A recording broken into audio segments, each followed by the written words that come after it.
What if the trash we discard never truly disappears? In 1987, the Mobro 4000, a massive floating garbage pile, exposed America's growing waste problem.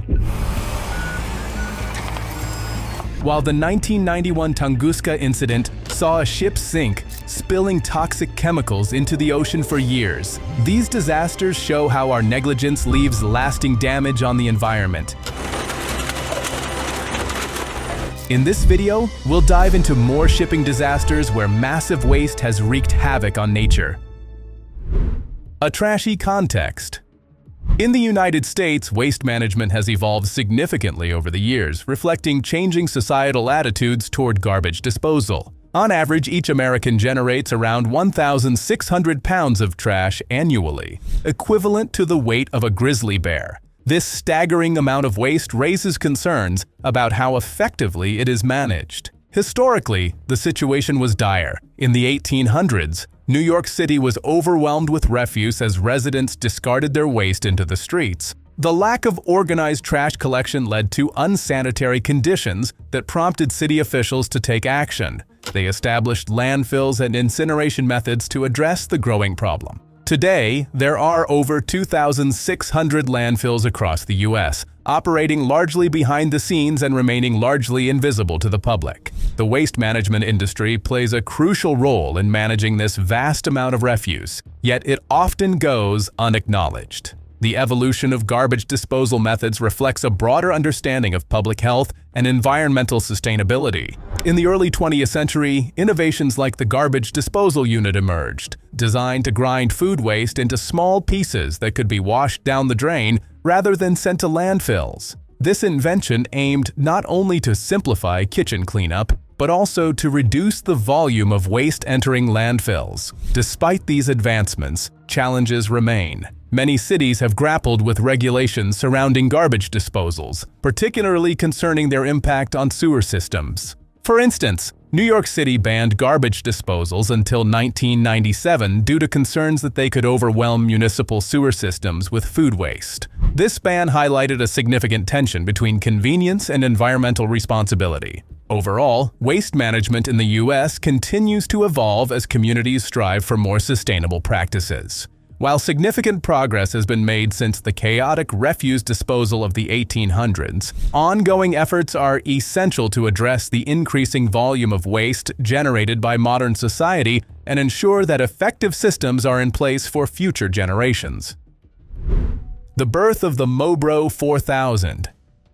In the mid-1980s, New York City faced a pressing waste management crisis, with landfills overflowing and no viable solutions in sight. Amid this turmoil emerged Lowell Harrelson, an astute entrepreneur who recognized a unique opportunity within the city's trash dilemma. Harrelson's innovative idea revolved around harnessing methane gas produced by decomposing waste, which could be converted into energy. He proposed a bold plan: to charter a boat that would transport New York's garbage to a processing plant in North Carolina, offering a cost-effective alternative to traditional disposal methods. This approach not only aimed to alleviate the city's waste problem, but also promised to generate energy from the very refuse that had become a burden. To bring his vision to fruition, Harrelson struck a deal with Salvatore Avellino, a notorious capo in the Camorra crime family. The agreement involved shipping 6 million pounds of trash, which seemed mutually beneficial. New York could offload its garbage at a fraction of the cost, while Harrelson would establish his energy plant and profit from the venture. However, this partnership was fraught with complications and ethical dilemmas. The involvement of organized crime raised questions about the legitimacy of the operation and its long-term sustainability. As Harrelson prepared for the trash shipment, he faced logistical challenges that highlighted the complexities of waste management. The MV Mobro 4000 was chartered for this mission, becoming emblematic of both innovation and controversy in waste disposal practices. The ship set sail from New York Harbor loaded with garbage, but as it journeyed southward, it became mired in legal disputes and public scrutiny. Local governments along the East Coast were hesitant to accept New York's refuse, leading to a series of rejections that turned the Mobro 4000 into an unwelcome symbol of urban waste. The situation escalated when media coverage spotlighted the Mobro 4000 plight, turning it into a national spectacle. Images of the ship and its cargo circulated widely, fueling public outrage over New York's inability to manage its waste effectively. This scrutiny prompted broader discussions about waste management practices across the United States and highlighted the need for systemic reform. After weeks of looking for an appropriate place to dispose of the trash, Harrelson eventually located a landfill in North Carolina that was ready to take it. However, by this time, the Mobro 4000 had become synonymous with failure in waste management, a cautionary tale about the complexities of dealing with urban refuse. The incident underscored how intertwined waste management is with social, economic, and environmental factors. The invention of the Mobro 4000 revealed deeper problems with the waste management systems in the United States, in addition to offering a creative solution to an urgent issue.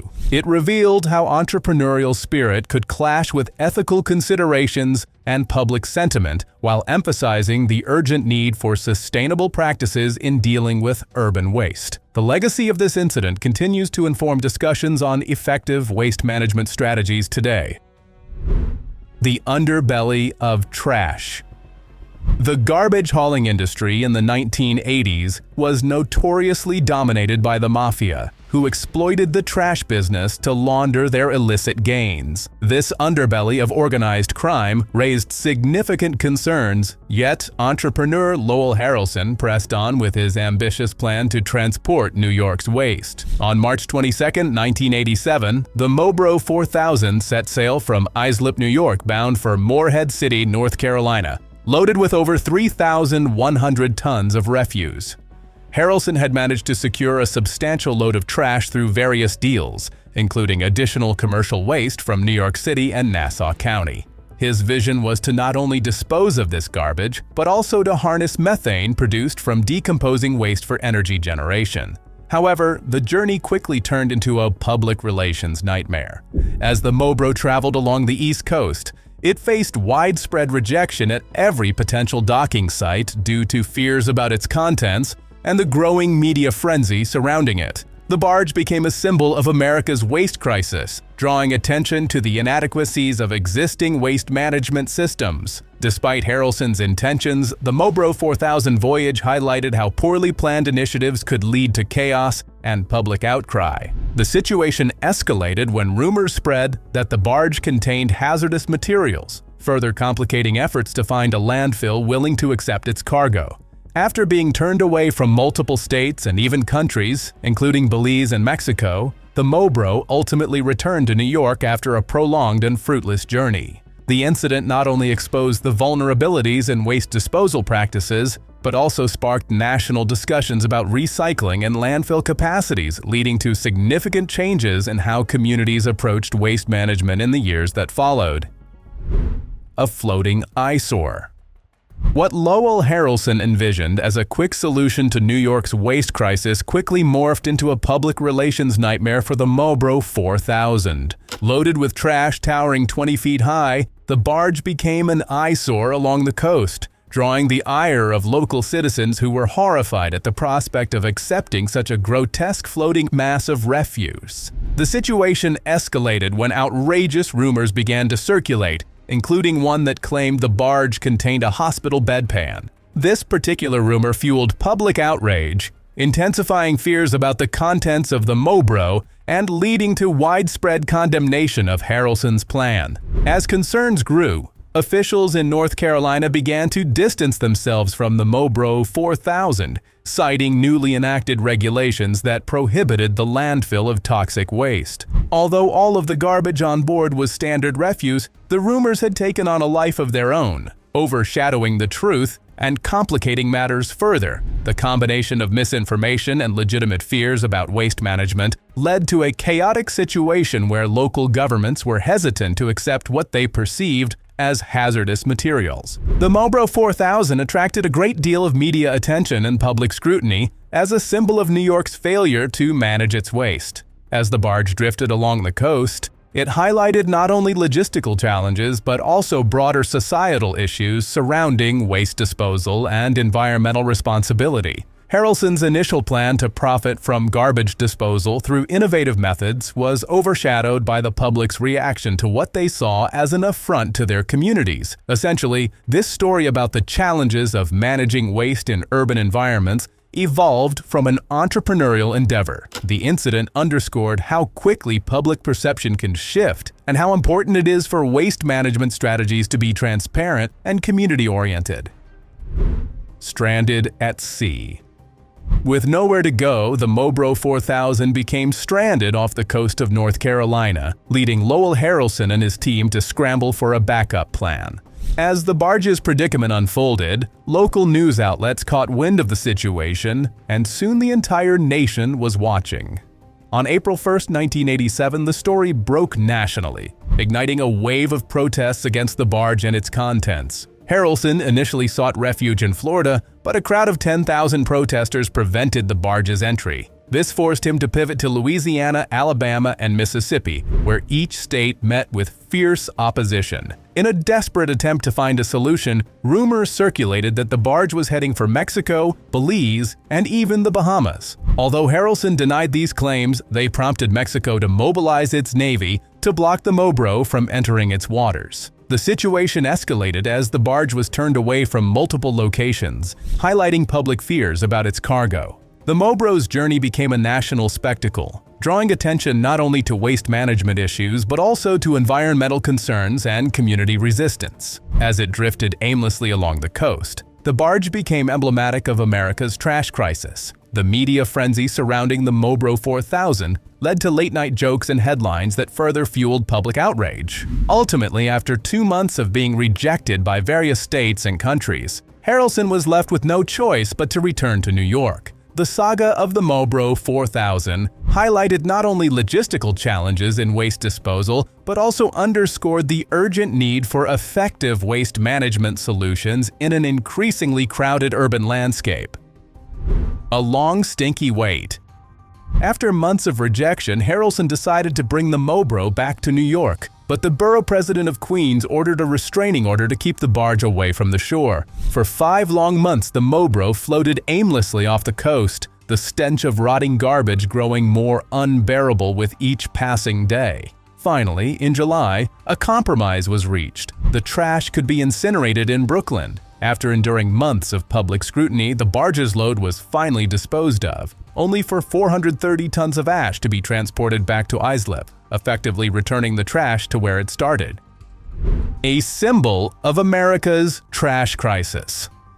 In the late 1980s, the Mobro 4000 became a powerful representation of America's mounting waste problem, capturing the unsettling truth that, despite the fact that society produces enormous amounts of waste, it frequently tries to shift the burden onto others. Lowell Harrelson's ambitious plan to transport New York City's refuse to a processing facility in North Carolina initially appeared to be a practical solution. However, the incident soon exposed deeper issues within waste management practices and the public's attitudes toward environmental responsibilities. As the Mobro 4000 sailed along the East Coast, laden with over 3,100 tons of garbage, it became an unwelcome sight, rejected by multiple states and communities unwilling to accept New York's refuse. The media frenzy surrounding the Mobro 4000 amplified public awareness of landfill shortages across the nation. News reports began highlighting the impending crisis, prompting discussions about the sustainability of current waste disposal methods. The reality was more complex than merely lacking space.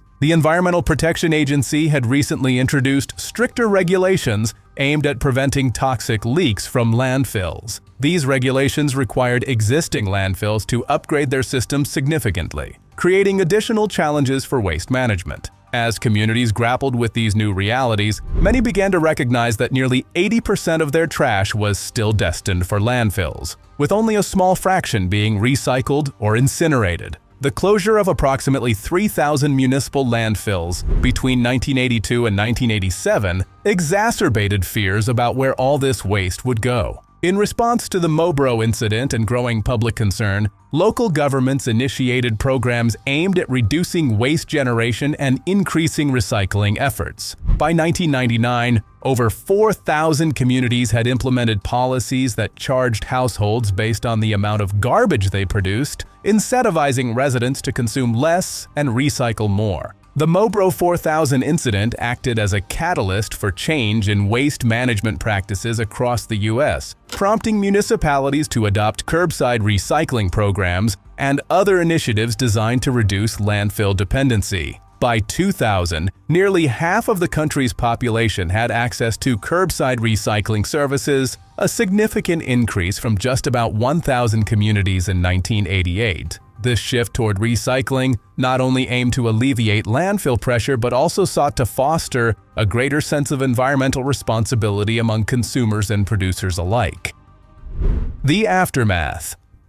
Though Lowell Harrelson never publicly disclosed his financial losses from the Mobro 4000 incident, it undoubtedly took a toll on him and the waste management industry. The debacle, however, led to a significant increase in public awareness regarding waste disposal and recycling practices, sparking a movement that gained momentum throughout the late 1980s. As communities began to grapple with the implications of overflowing landfills, they initiated programs aimed at reducing trash generation and increasing recycling efforts. By 1999, more than 4,000 communities had implemented policies that assessed households based on the amount of garbage they produced, encouraging residents to consume less and recycle more. Today, New York City exports approximately 7 times the amount of garbage that the Mobro carried every day, reflecting a staggering increase in waste production. While awareness about waste management has grown significantly since the Mobro incident, the reality of consumption patterns remains troubling. Many question whether society has genuinely changed its relationship with waste, or if it is merely masking the underlying problem. The focus on recycling and waste reduction initiatives has been commendable. However, challenges persist in effectively managing the sheer volume of refuse generated. The MV Tricolor Incident. On December 14, 2002, the MV Tricolor, a 620-foot vehicle carrier, was en route from Zeebrugge, Belgium to Southampton, England, carrying approximately 3,000 luxury cars, including models from BMW, Volvo, and Saab. In the early hours of that morning, the Tricolor collided with the MV Kariba, a Bahamian-flagged container ship. The collision occurred in thick fog and was attributed to navigational errors involving a third vessel, the MV Clary. The impact was severe. The Tricolor sank rapidly in a busy shipping lane approximately 20 miles north of the French coast. Fortunately, all 24 crew members aboard the Tricolor were rescued unharmed by the Kariba and another tugboat. The sinking of the Tricolor created immediate concerns for maritime safety and environmental protection. The wreck settled in about 30 meters of water and posed a significant hazard to navigation in one of the world's busiest shipping lanes. In response to this danger, French authorities took swift action to mark the wreck and mitigate potential pollution risks. The Tricolor was carrying around 1,990 tons of heavy fuel oil, which raised alarms about possible leaks into the surrounding waters. Emergency measures were implemented to monitor and manage the situation, including deploying patrol boats to signal the wreck's position. However, just 2 days after the initial collision, another vessel, the Dutch coasting ship Nicola, collided with the partially submerged wreck of the Tricolor. Despite efforts to mark its location clearly with light buoys and patrols, Nicola struck the wreck on December 16th, further complicating salvage operations and increasing concerns about oil spills. Following this incident, a Turkish oil tanker named Vicky also collided with the wreck on January 1, 2003. These subsequent collisions underscored the challenges faced by maritime authorities in managing such incidents in busy shipping lanes. The series of accidents resulted in significant environmental as well as financial implications. The estimated cost of salvage operations soared into the hundreds of millions of dollars. Salvage efforts began in July 2003 and involved cutting the wreck into 9 sections for removal. The operation was complex and time-consuming due to the size of the vessel and its location in deep water.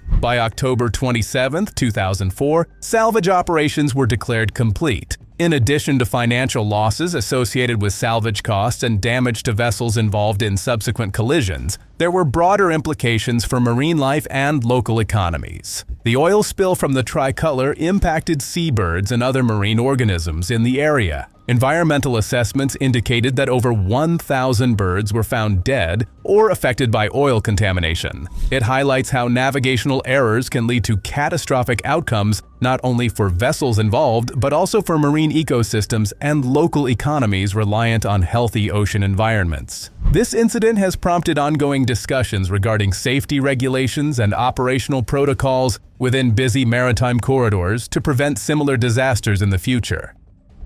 The Amoco Cadiz oil spill.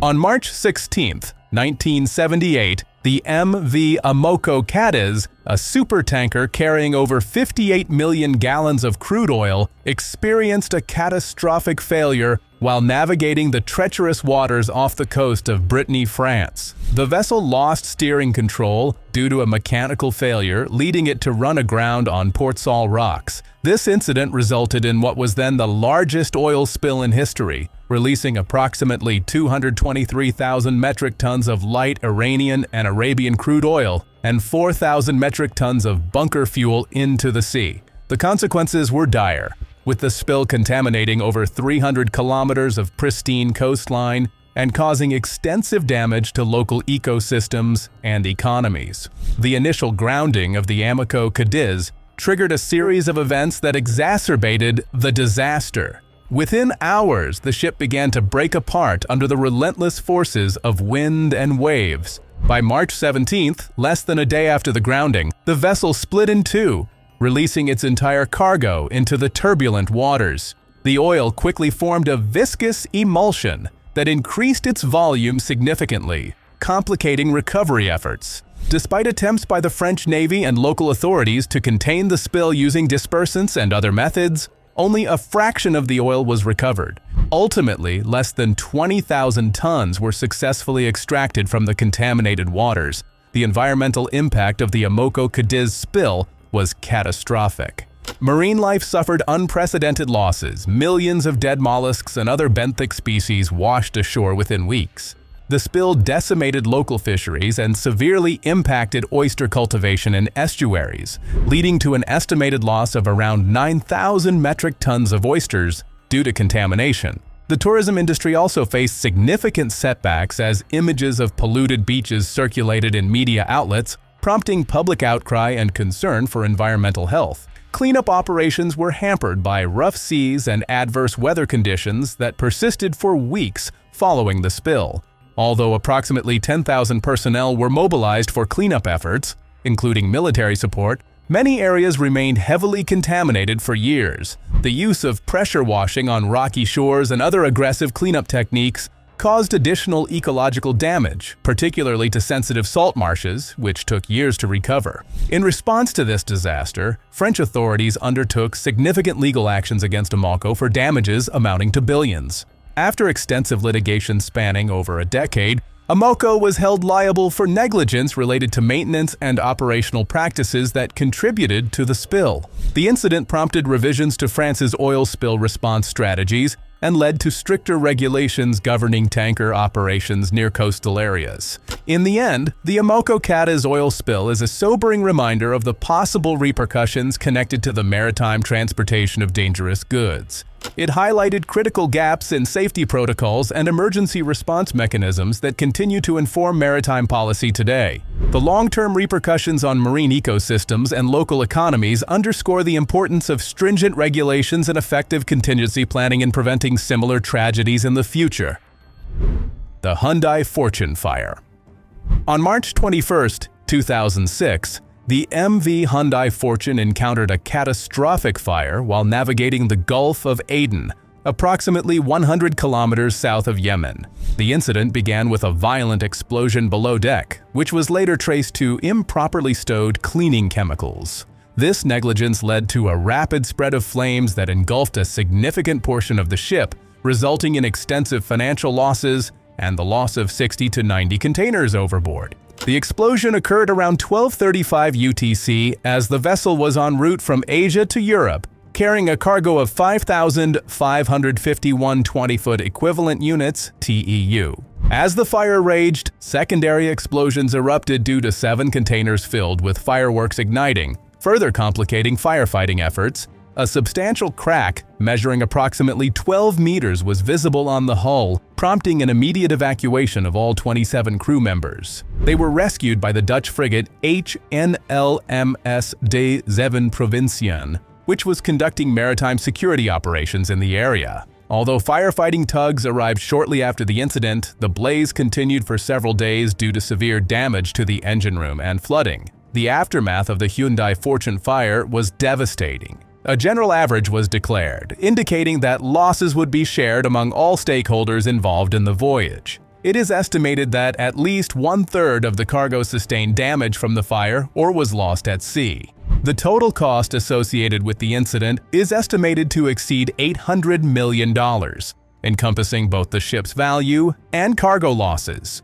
Notably, about 10% of the cargo was uninsured, exacerbating financial implications for those involved. Following the disaster, salvage operations were initiated. The vessel was towed to Salalah, Oman, where salvageable containers were offloaded for transshipment to Europe. Investigations into the cause of the explosion revealed that hazardous materials had been improperly labeled or stowed, underscoring critical lapses in safety protocols within maritime operations. The Hyundai Fortune incident emphasizes the significance of abiding by strict safety regulations regarding hazardous materials and serves as a sobering reminder of the potential risks connected with maritime shipping. This disaster not only resulted in significant financial losses, but also raised awareness about the need for improved practices in cargo handling and stowage to prevent similar tragedies in the future. The MOL Comfort disaster. On June 17, 2013, the MOL Comfort, a large container ship operated by Mitsui O.S.K. Lines, MOL, tragically broke apart in the Indian Ocean, marking a significant disaster in maritime history. The vessel was en route from Singapore to Jeddah, carrying 4,382 containers and approximately 3,000 tons of fuel, when it encountered severe weather conditions characterized by heavy seas and strong winds. A structural failure occurred amidships, leading to a catastrophic leak that compromised the ship's integrity. Despite the dire circumstances, all 26 crew members were safely evacuated by nearby vessels before the ship ultimately succumbed to the elements and split into two sections. In the aftermath of the incident, the two parts of the MOL Comfort remained afloat for several days, drifting apart in the ocean. The aft section sank on June 27th, taking with it around 1,700 containers and approximately 1,500 tons of fuel oil. The foresection was initially towed to safety but caught fire on July 6th due to ongoing structural damage and subsequently sank on July 11th. This sequence of events resulted in significant financial implications for MOL, with estimated insurance claims ranging from $300 million to $400 million. The hull and machinery alone were insured for $66 million. The incident not only represented a substantial financial loss for MOL, but also raised urgent questions about maritime safety standards and practices. In response to this disaster, urgent inspections were conducted on 6 sister ships of the MOL Comfort to prevent similar occurrences. These inspections revealed the necessity for structural upgrades to enhance hull integrity under stress. By August 2013, 3 of the sister vessels had been returned to service after undergoing significant modifications aimed at bolstering their safety features.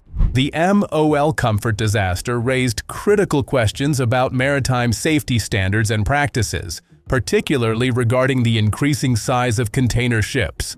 With over 600 container ships now exceeding a capacity of 8,000 TEU and several under construction, with capacities over 18,000 TEU, concerns about structural integrity and loading practices have become paramount. The incident underscored the need for rigorous safety protocols and inspections within the industry, as shipping losses continue to trend alarmingly upward. While the crew's safe evacuation was a positive outcome amidst tragedy, The MOL comfort disaster serves as a stark reminder of the vulnerabilities inherent in modern maritime operations. The industry's commitment to enhancing safety measures in light of this incident reflects an ongoing effort to address potential risks associated with larger vessels navigating increasingly treacherous waters. The event prompted discussions about not only immediate safety protocols, but also long-term strategies for managing larger cargo ships more effectively.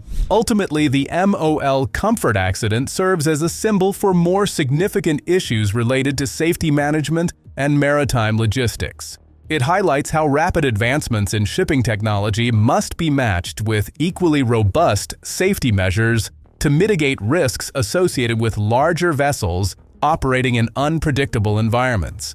As the industry continues to evolve, lessons learned from this incident will be crucial in shaping future practices aimed at safeguarding both human life and environmental integrity in maritime operations. One thing emerges from maritime mishaps. The story is not just about the tangible trash or wreckage left behind, whether it be the Mobro 4000 or the innumerable other ships that have suffered tragedy.